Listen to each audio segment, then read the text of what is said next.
Good morning. It's Thumbs Day, April the 2nd, and this is Morning Message.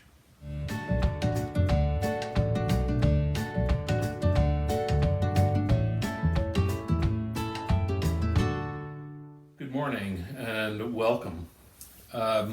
We call this Morning Message, and I did suggest a week or so ago that perhaps we could have some suggestions of better names, better things to call this. And I've gotten some suggestions, and I like all the suggestions, but I do want to give a shout out to Rob Lunn, an old friend, who came up with a suggestion. Isolate for church.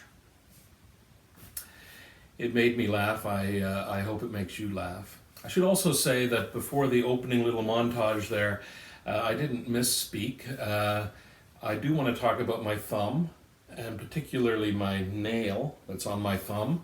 I leave my thumb, this right hand thumbnail, a little bit long. I cut my nails every week, and I usually try to remember to leave my thumbnail a little long.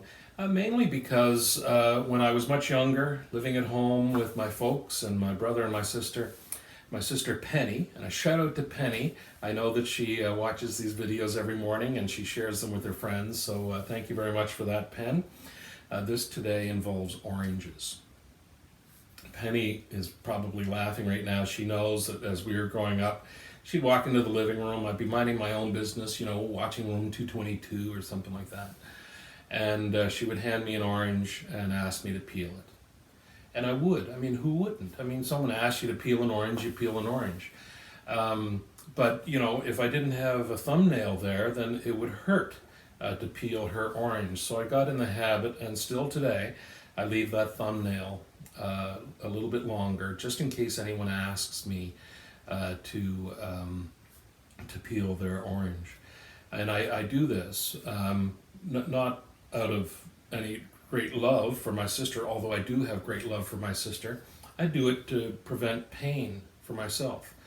And, that's kind of the issue that I think we're facing as a nation and as people.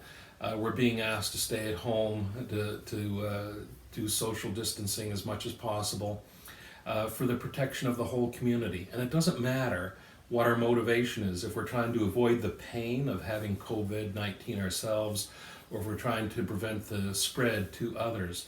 It doesn't matter what our motivation is. What matters is that we do the things that the health professionals are telling us to do, and that's to stay home as much as possible and to self-isolate, social distancing, and that sort of thing.